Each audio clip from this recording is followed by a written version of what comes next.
This is Making Better Decisions. I'm your host, Ryan Sullivan. Decisions are where rubber meets the road for organizations.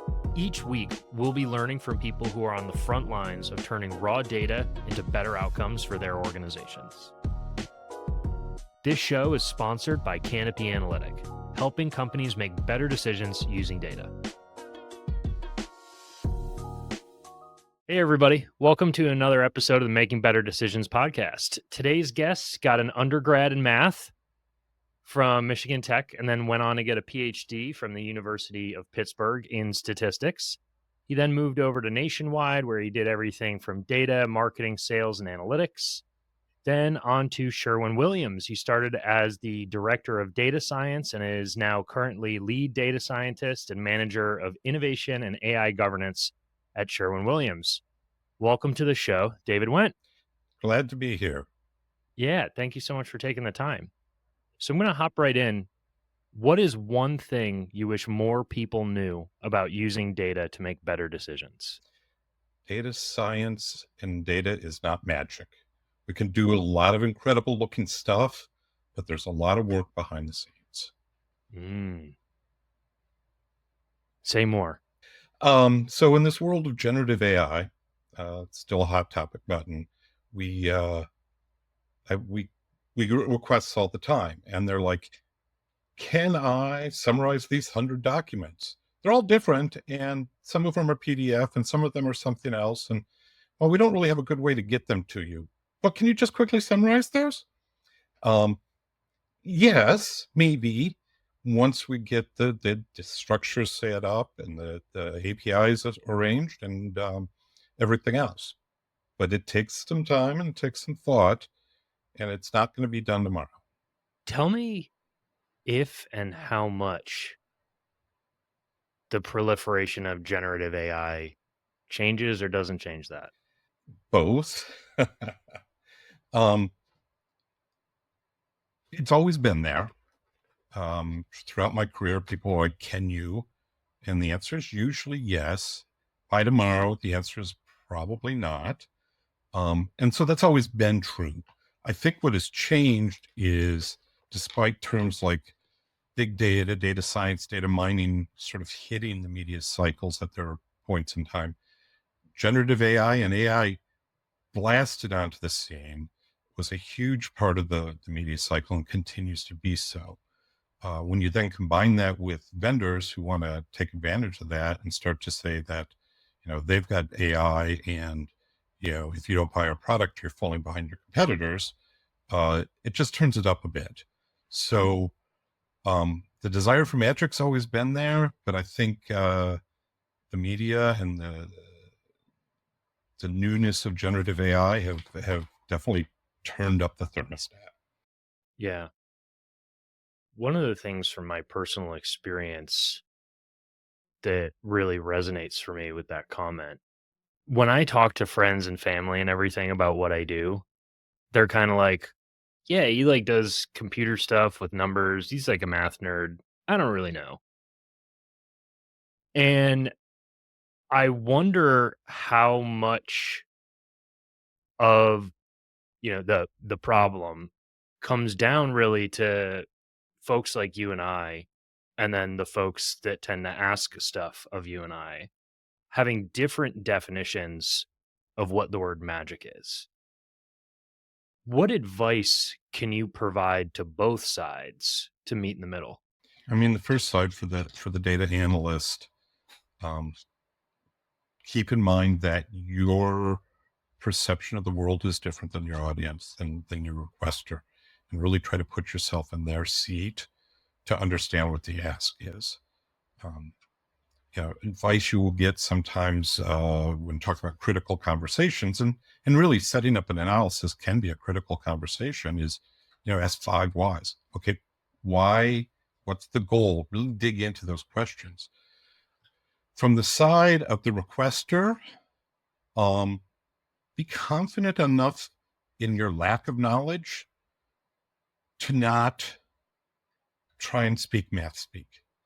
I've had a number of people over the years who know enough of the words that they want to translate for me.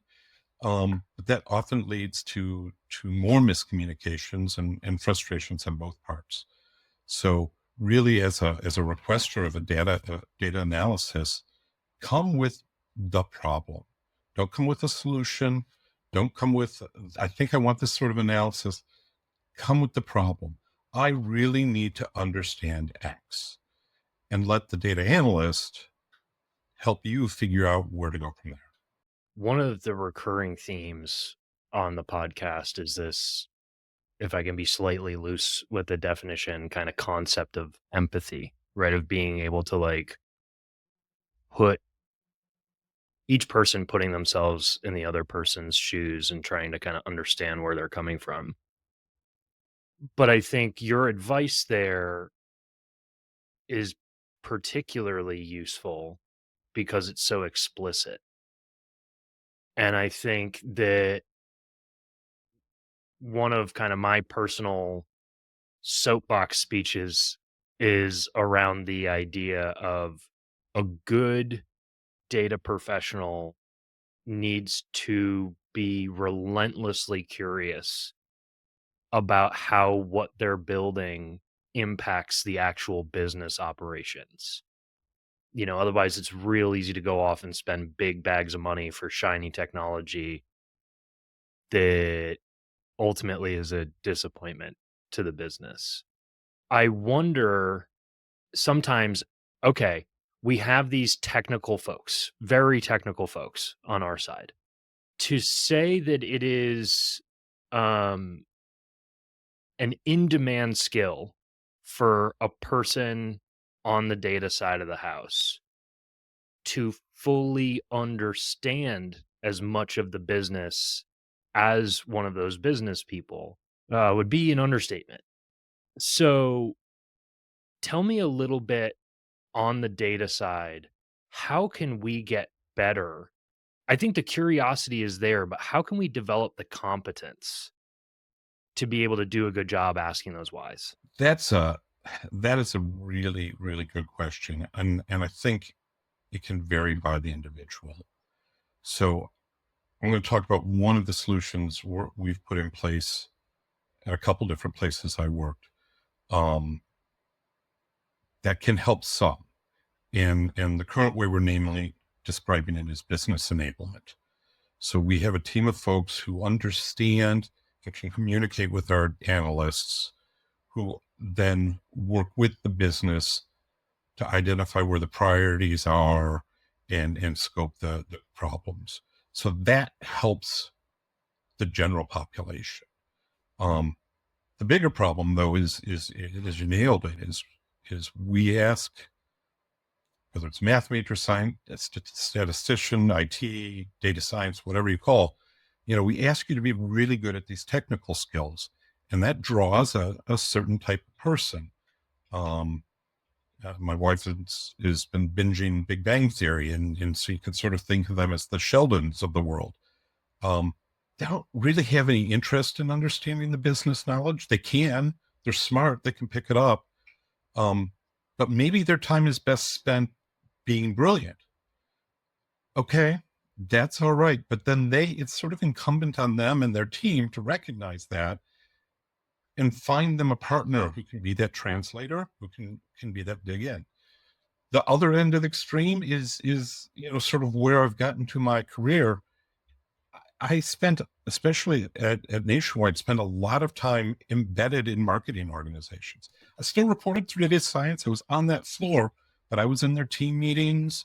I did their offsites. I was with them a good part of the day, not because there was always math to be done, but because the more I spent with them, first as an introvert, the more comfortable I got with them. But second, the more background information I sort of loaded my memory banks with, so that when we did get into a measurement situation, I can go, well, then the last time we talked about this, and we've got that business knowledge there. So it's somebody's got to be faced with the business. And if it's not the analysts themselves, then that analyst or their leadership or their team have to figure out a way to put a translator in the slot. In the consulting world, I've kind of made up my own nouns to describe this concept, but I think it's present in an uh, academic area, and I think that it's also present in like an internal business setting, not just consulting. And that's kind of the difference between this academic developer type, where the joy that they find is in pursuit of knowledge and solving puzzles and things like that.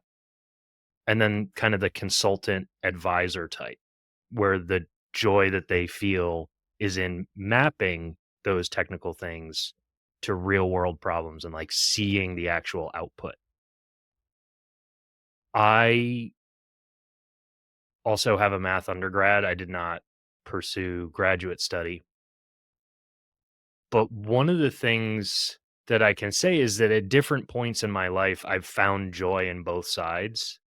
When I was doing pure math, there was actually some sick, twisted portion of my joy that came from the fact that it was completely not applied. That it was like, I'm off over here on my little whiteboard land with my long hair, and I'm just having fun solving problems that intellectually stimulate me, and someone else can figure out what it's good for later. On the business side of things, I have found it when I first became a consultant, I was doing a lot of training, like technical corporate training, which is is not everybody's cup of tea, but I think I really liked it. It was kind of a natural extension of like the being a TA type thing that I did in college. And I found that when I saw the light bulb go off in somebody's eyes, when I was teaching them about some of the new technical tools that were out there, it was an extremely potent drug. When I saw someone who had kind of been, a business person who's hacking through things in Excel the hard way, the manual way, and I could show them more automated ways of getting real analysis and watch the realization of the pain leaving their life. That was extremely potent. It strikes me that there are a lot of people that come from that kind of math world that could be, to continue my silly analogy, like gateway drugged into seeing and enjoying the impact side of things. Do you share that opinion? And if you do, how can we improve it? Certainly, I know it's true for myself. One of my biggest frustrations over my career at points has been I don't feel like I've created anything. Right? I've done lots of math. I've done lots of research. Uh, and one graph that I put together shows up in a government conference 2 years later, and didn't even know that was going to happen. Um, Not real fulfilling, right? Things just sort of disappear. Um, so to combat that, for a number of years, got into home decorating, and I would take my break and redo one of my kids' rooms just to have that satisfaction of seeing a thing that's done. That's certainly a human vibe. Certainly people want to be recognized, want to be able to see their impact.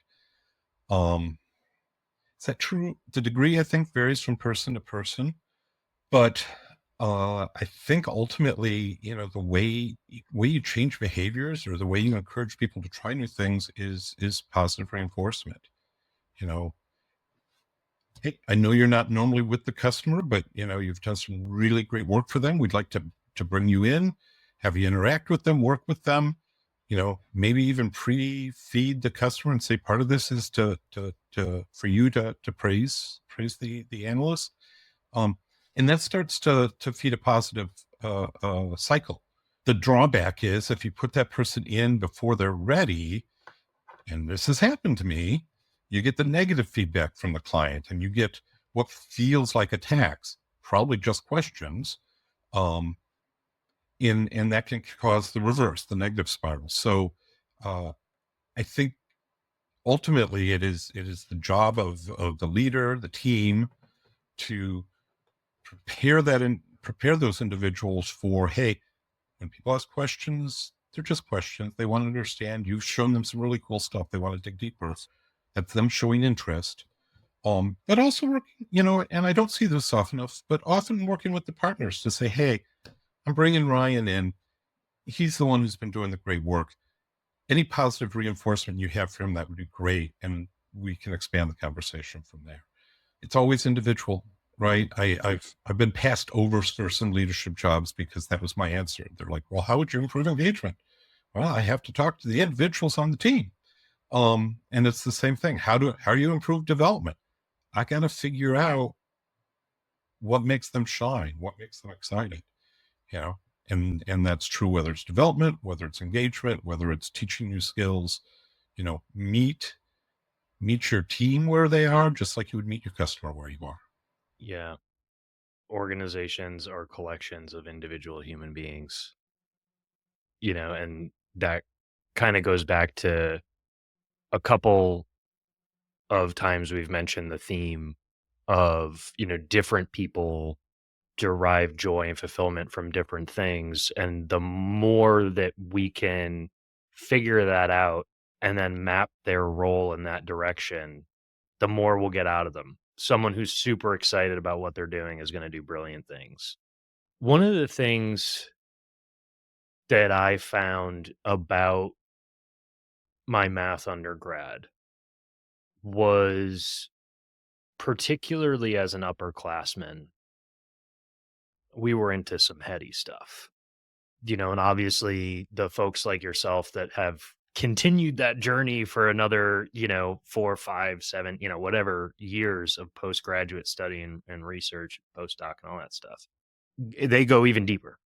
I was hanging out with someone that kind of continued on that track and is a math professor last night. And we were having a conversation about how I feel some days a little bit like a sellout. Like most of, like I went off and I did all, abstract algebra and all this crazy analysis and topology and linear and all these different things. And now I would say the vast majority of my day is spent summing and dividing. So I've circled all the way back to arithmetic. Now obviously there are more complicated models and there are still like really cool technical problems that I get to work on, and optimization thinking is a thing. Talk to me a little bit about your take on the balance of that. Okay, you've gone off and curated this, really incredible body of very complicated knowledge. How much of that do you get to apply? And importantly, how do you apply it? Another really great question. From almost day one of receiving my PhD, I really told people, I really think of it, it's a doctorate of philosophy. So I think about statistics philosophically. Um, I think about why we chose to do things, why, uh, you know, we do averages versus medians, all these, the whys. And then I say, though, to me, everything is data in the world, right? Computers are just sort of now catching up with unstructured data and being able to deal with that. Human brains doing that already. So for me, in a very, very real, but not necessarily very visible way, I use that all the time. It has fundamentally shaped um, how I think about myself, my role, my world, my beliefs. In day to day, um, not so much. I mean, in terms of like writing equations down or coding things, even before I stepped away from the keyboard, I had moved from coding to graphical analyses, tools, GUI tools. Um, Maybe once or twice a year, I'd get the whiteboard out and put some set notation up or things just to try and structure my thinking.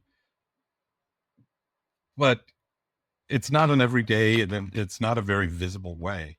But I'd make this sort of akin to like calculators. And what do I mean, right?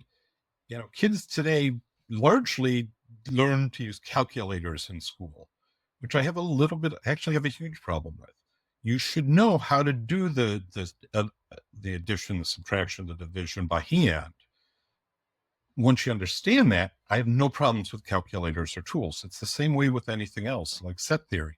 yeah, you should probably go through and prove all that stuff by hand. But after that, use the tools that are available to you.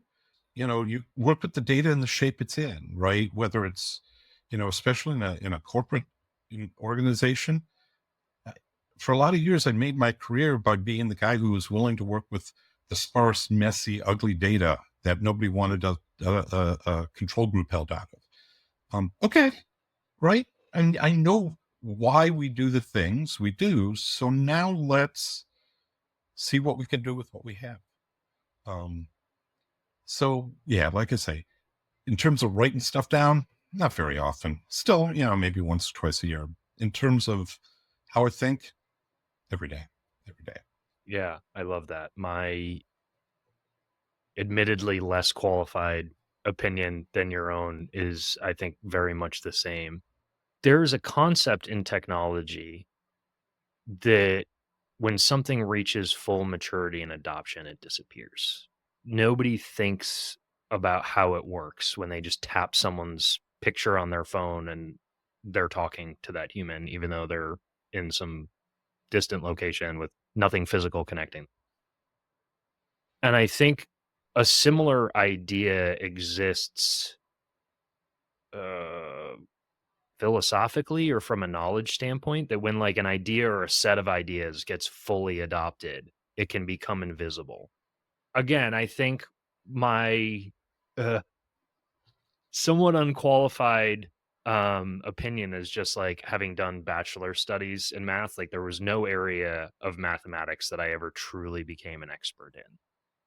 But I do think that the common thread across all of mathematics is abstraction. Being able to see, okay, well, these five things might look very different on their surface, but this common thread is actually the one thing that runs across all of them. And if you understand that common thread, then each of those five appearingly different problems all unravel in the same way. And for me, that's the biggest thing that I've brought across from the math background is there are all of these different business problems, or you see slightly different problems across different clients as a consultant or whatever it may be. And you can see the general pattern and help to unravel those. That's the biggest thing that math taught me. For someone that was not interested or, whatever the case may have been in going after math studies, what advice can you give to someone to curate the ability to see the general in the specific and to build that skill? I mean, the first and easy answer is also the hardest to implement, which is the practice, right? If you want to be a writer, write. If you want to be able to see the abstract, then make an effort to do that. More realistically, I think there's some neat opportunities, and I'm not going to I'm going to call up Gen AI because it's a way to do it, but to in our modern world to generate random lists and take a step look back and say, how do these things interrelate?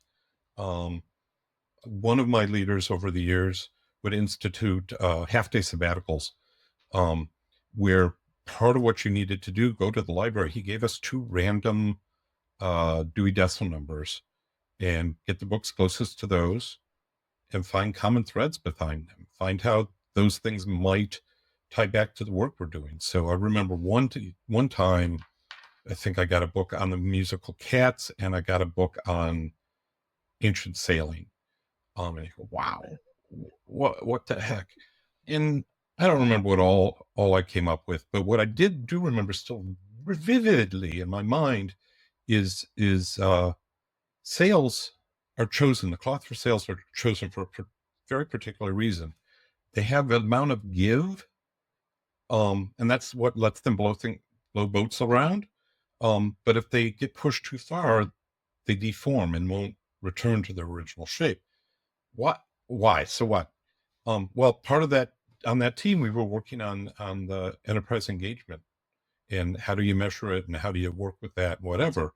Um, and it just became very clear to me in that moment that that's a model for engagement, right? We can push employees a certain amount. We should, right? That's going to get us the best speed and productivity. But if we push too hard, we're going to break them. We're going to lose that engagement. And so that's just one of those, like, go out and force yourself to make connections that you wouldn't normally do. Um, the other piece, I think, and again, simple to say, hard to do, have an open mind. And this will help with your consulting and with your relationships as well. Assume innocence. Um, Assume there is a connection, and really drive out from there. One of my biggest regrets as being a professor for a few years is I taught all the rules, right? I taught the things that were in the book, but I didn't really teach the philosophy, and I really regret that to this day. And that philosophy ties right back into this, right? I see patterns all the time. We're wired to see patterns. Um, so take advantage of that skill and build it out. One of the things that you mentioned when we were preparing for this was that you are a big tabletop role playing guy. I don't think it's a overextension to connect both the desire to do that stuff and an ability to do that stuff to being very connected to two ideas that we've talked about. This idea of empathy and being able to put yourself in other people's shoes. Yeah, it's the same as, taking on a role. And this idea of abstraction, right? Being able to see these common patterns. And so all these different situations, how are they similar? How are we going to approach? Having that be a hobby, I feel like you would likely have accrued some experience and wisdom from the fun side of how to approach these problems. As possibly silly as the question may be, like, what have you learned from that hobby that's generally applicable to people that don't do that stuff? One of the ones, so I've been lucky enough to have both my boys also get into the hobby and want to be DMs as well. And one of the ones we've been going over with them lately has been making the information available. So as a dungeon master, you have all these wonderful, neat ideas and secrets, and you want to spring them on your players. And to some degree, that's okay.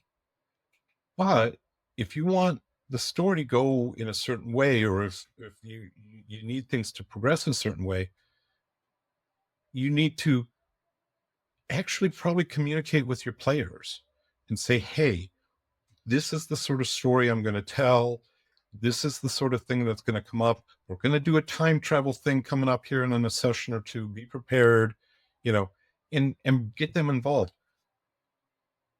Well, how's that relevant? That's any consulting gig that I have failed has been because I kept everything until the last minute and then revealed it to the client.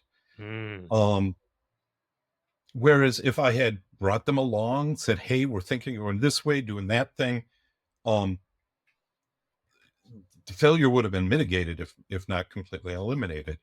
Um, so that's probably that's the one that's hottest and biggest on my mind because I'm working that with my boys right now. I think also, I'll go back to that being open-minded, right?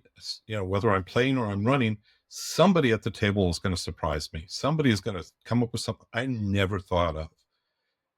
And I have two options there, right? I can dig in and resist it and try to go my own way. Well, that's not fun for anybody. Or I can sort of take the improv rule, yes, and jump on and ride the wave. And so that's another one. Be open-minded, be willing to yes and. I honestly think uh, data analysts would all be really, really well served by taking a short course in improv for that very reason. Somebody did it for me, and I was like, I don't know. But I tell you, just the few hours I spent, really, really informative and really shaped my life going forward. Thank you for surfacing this idea. I haven't had the chance to talk about this on the podcast, but that is honestly some of the best advice. I would argue for just general communication. Mhm. But when we are in the business of communicating sometimes deep, technical, complicated things to folks that want and or need that to be distilled, learning how to communicate that in a fluid pattern when requirements, needs, ideas can shift and mature over time, I have found to be one of the most valuable communication skills in my toolbox. I also like the concept that you mentioned of, let's make the assumption that we have a somewhat centralized analytics function and we have business teams that are working together. Your advice of kind of shortening that communication loop and getting folks more involved earlier, making it more dynamic, making it, to use a fairly jaded term, a bit more agile, has drastically increased my results. And just as you said, as a consultant, the largest failure factor in projects going sideways comes down to not having communicated enough, not having told folks what we're seeing, where things are at, hearing from them, have these ideas matured, have the questions that you're asking changed. Phenomenal advice. One of the other things that I'd like to get your take on is you mentioned this concept of storytelling, which is a common term that we hear in analytics. Well, the data have to tell a story. Okay, sure, but how? And getting tangible about that is something that's sometimes hard. Tell me a little bit, as an expert storyteller, both at work and for fun, how can we get better at this tangibly? Well, first, I find that storytelling has different meanings to different people. And so a lot of times when you say the data needs to tell a story, that generates in the analyst's mind something very different than um, what it might generate in the client's mind. Um, so first and foremost, make sure you're aligned what you mean by story. Second, and this is advice, second and third, I think, are advice that I give to young analysts on a fairly regular basis. First, um, they already know you're smart, right? You don't need to prove to them that you're smart. So take that out of your presentation, take that out of your conversation, um, and replace it with wanting to make the audience, the client, feel smart. That is one like that's my goal when I walk out of a room. I know I'm smart. People know I'm smart. I want my clients to feel smart, and that's the higher you go in an organization, the more important that is. The second piece that I use with junior analysts, less experienced analysts, is um, those are great graphs, those are great tables. Throw them all in the appendix and start over. Right. So it's sort of a corollary to the first, but graphs and tables are, for their own sake, are kind of not real useful. What you really want to do is go, okay, what were the key points that came out of those graphs and tables? Why are they important to be in there? Oh, they're important to be in there to show I did the work. Well, then that definitely don't. Well, it's important to be there because it shows that this intersection of business and state is really underperforming. Great. That's the start of your story. Put that on a page. Maybe you can put part of a table over there or a graphic then to support it.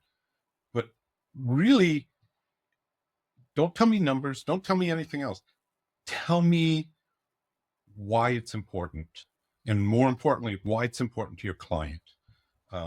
It can be really cool to find out that blue-eyed people generally get 10% more salary.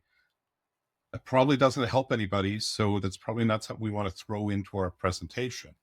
But if we show that we just did a reorg, if we show that the enterprise is consistently underpriced compared to the market, okay, there's an actionable thing we can do. We can say, okay, now as an enterprise, we got to decide, do we want to risk losing talent? or do we want to invest more in our people?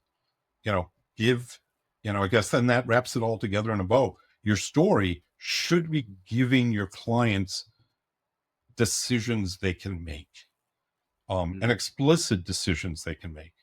You could do A, you could do B, or you could do nothing. And here's what we think the results would be. Now, not only does that person feel smart, they feel empowered to make a decision. And since they probably got to go up a level, they have a one page that they can take up a level and say, this is what we learned from analytics. I want to go with option B. What do you think, boss? So, storytelling is in the workplace, is about empowering your clients to feel smart and to look smart to their leaders. I love all of that answer. There's a lot of meat on that bone. I think the thing that I want to dig into a bit more is this concept of they know you're smart.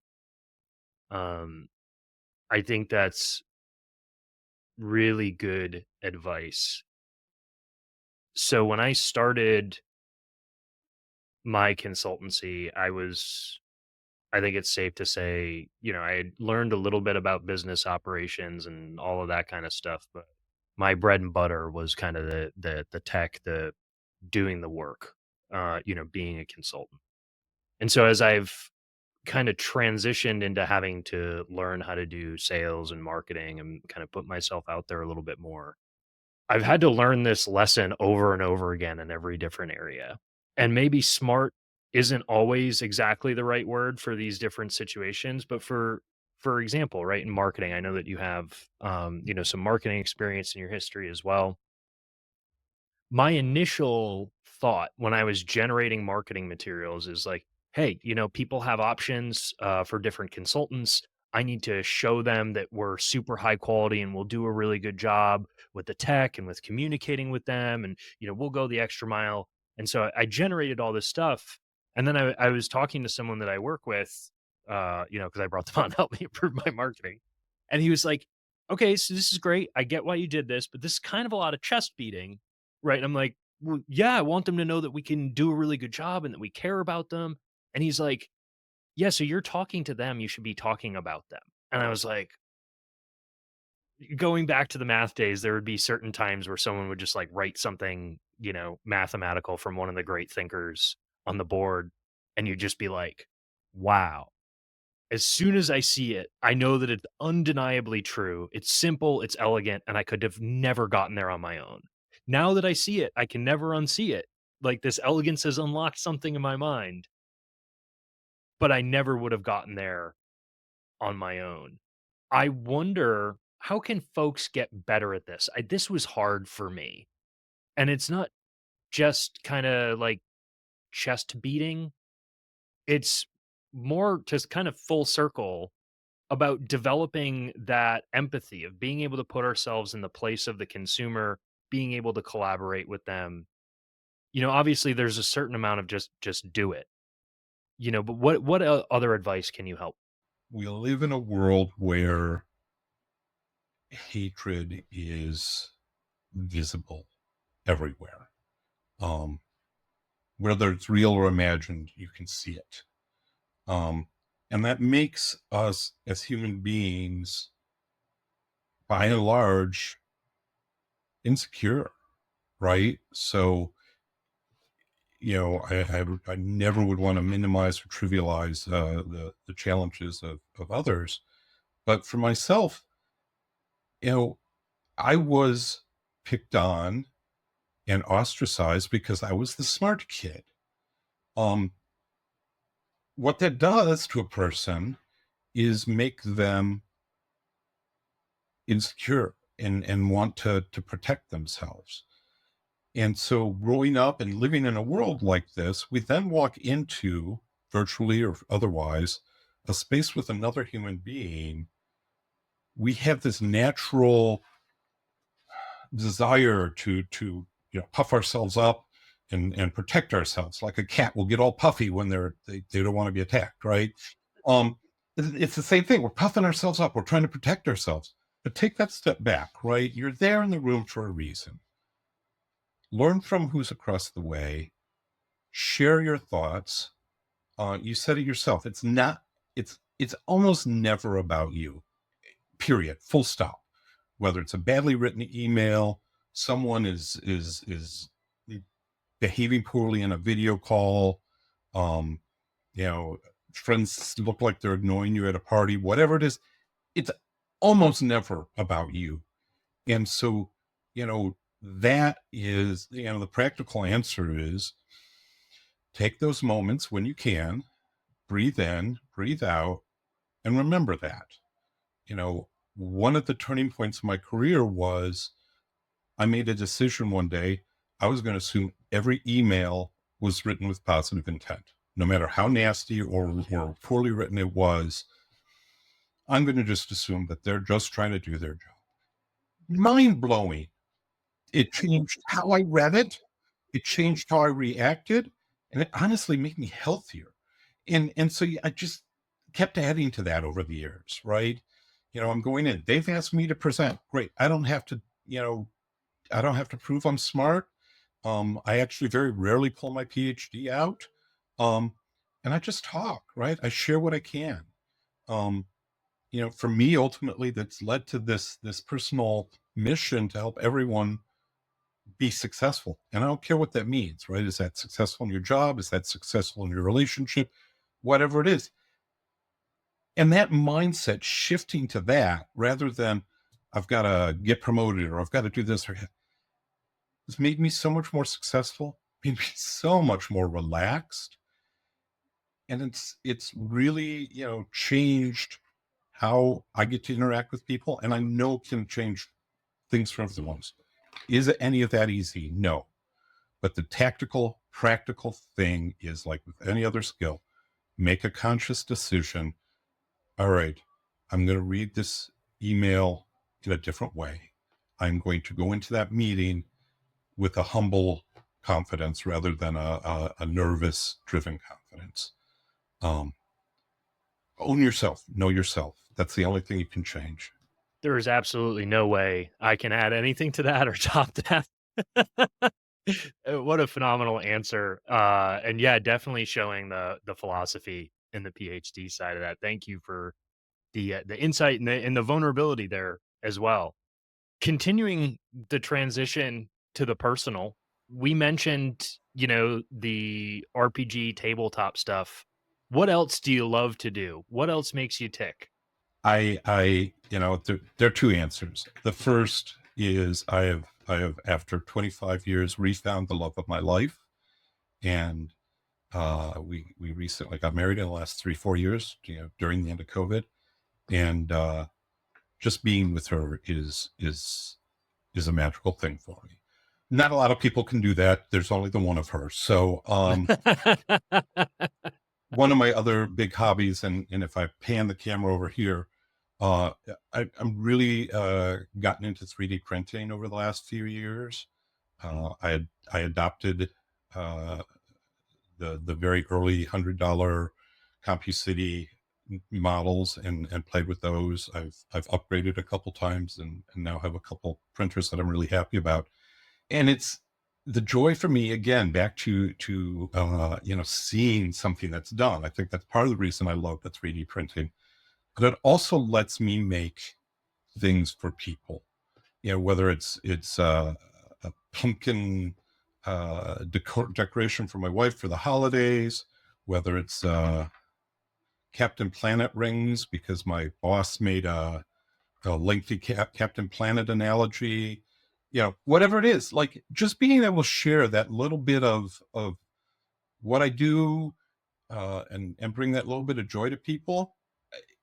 It's a lot of fun, and it's like anything else, though, right? It for a long time was frustrating, and I think that I would be remiss in saying it wasn't, right? Even with some of the really good printers, until you've done it 10 hours, 100 hours, whatever, it can be like, why didn't that print? And my printers have been known to lay fallow for weeks at a time because I just got too frustrated to deal with it. But in the end, I can create, and not only create but share. And to me, that's the important part of creation, is to be able to share. Yeah, you can see the common thread with that to your last answer. I will also share that I have a 3D printer, and it is, I think, equal parts wonder and frustration. Like when you actually like finish something and you make it and then you use it in your life, you're like, oh, this is so cool. I like the solution to this problem or whatever. But then other times, you get a quarter of an object with a bird's nest on top. And sometimes I reuse that stuff. I don't have any examples here, but especially with the older printers, something would fail, but I'd get a nice platform, like the platform printed, but the walls turned into bird's nest or whatever. So, I repurpose things and create art and create things that I can share with others. And, um, I think when we talk about creation, and I would argue this goes with analytics, just because it didn't work the way we intended doesn't mean there isn't value we can get out of it. And that's another one I hit with young analysts is, okay, you didn't get it perfect on the first try, but did you learn? Well, yeah. Then you're doing your job, right? You're learning. Your part of your job as a junior analyst is to get better so you can be a senior analyst. Part of your job as a creator is to make mistakes. Think Bob Ross, right? Happy little accidents, right? The world may move on clocks and gears and predictable things, but the beauty in the world comes from surprises and mistakes and art. And I think, it's important everyone be a balance of both. More sage advice. You knew what you were getting into. I love it. I love where we've gone. Where can people connect with you if they want to? Certainly available on LinkedIn. I also have recently adopted Blue Sky, where I am Wendt, WWWENDT, .bsky.social. Like I say, I've only been active for a couple of days, but I am migrating away from the big business social media platforms by and large. David, this was a conversation that contained meaningful, tangible advice for data and analytics. And I would say the same for life. Talking about how we can kind of do our job better really snowballed into how we can be better humans and think more of other people. And I got to tell you, this was an extremely uplifting and exciting way to start my day. Thank you so much for taking the time, making me a little bit more others focused, at least for today, and for sharing your time with the listeners. I really appreciate it. Very, very happy to do it anytime. I enjoy conversations like these. Like I say, it's part of my mission to make others successful. And if you or any of the listeners can take some nuggets away from here, that's a great use of my time. So if any of the listeners want to practice David's advice and help us out, the best thing that you can do is like, subscribe, tell a friend about the podcast. If you got something valuable out of it, leave us a rating, hopefully a good one. Really helps to keep things going. David, thank you again so much for your time. This has been another episode of the Making Better Decisions podcast. Thanks for listening. That's a wrap for today's episode of Making Better Decisions. For show notes and more, visit makingbetterdecisions.live. A special thank you to our sponsor, Canopy Analytic. Canopy Analytic is a boutique consultancy focused on business intelligence and data engineering. They help companies make better decisions using data. For more information, visit canopyanalytic.com. There's a better way. Let's find it together and make better decisions. Thank you so much for listening. We'll catch you next week. Peace.